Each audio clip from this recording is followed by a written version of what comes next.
আজকে একটু ভাবছিলাম জিরা ফাঁকি করব। এখানে শুকনো মরিচ নিয়ে নিয়েছি, একটু চিলি ফ্লেক্স তৈরি করব।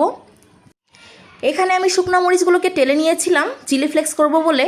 হ্যালো, আসসালামু আলাইকুম everyone, welcome to my page Hasan story. প্রতিদিনের মতো আজকেও তোমাদের সাথে ছোট্ট একটি ব্লগ শেয়ার করতে চলে আসলাম। এখানে আমি জিরা ফাঁকি করার জন্য জিরাগুলোকে কড়াই বসিয়ে হালকা টেলে নিয়েছিলাম। আমি মূলত কখনোই জিরা টেলে ফাঁকি করি না, কারণ আমি সবসময় রেডিমেডটাই কিনি। আজকে আমার হাতের কাছে ছিল না, শেষ হয়ে গিয়েছিল, তো ঘরেও একটু জিরা ছিল, ভাবছিলাম ঘরেই ব্লেন্ড করে নিই। এই তো এখানে আমার জিরা ফাঁকি করা হয়ে গিয়েছে। এরপর আমি একটু বাদাম ব্লেন্ড করে নিব। এখানে আমি সব রকম বাদাম নিয়েছি, আমি এটাকে পেস্ট করব বলে। এখানে নিয়েছিলাম কাঠবাদাম, কাজু বাদাম, পোস্তদানা আর কিশমিশ। ব্লেন্ড করার আগে আমি সবগুলো উপকরণকে পানির মধ্যে ভিজিয়ে রেখেছিলাম প্রায় 20 মিনিট। তোমরা চাইলে পানির মধ্যে ভিজিয়েও রাখতে পারো, না ভেজাতে চাইলে সমস্যা নেই, সাথে সাথেই ব্লেন্ড করতে পারো। এরপরে আমি বক্সে করে রেখে দিয়েছিলাম। তারপরে দুপুরবেলা একটু খাওয়ার জন্য চলে আসলাম।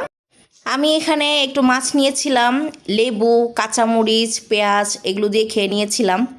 তরকারির সাথে একটু লেবু, কাঁচামরিচ, পেঁয়াজ হলে ভালোই লাগে ভাতটা খেতে। এই তো, এই ছিল আজকে আমার লাঞ্চ। ওকে বন্ধুরা, বাই বাই, আজকে এই পর্যন্তই। Thanks for watching.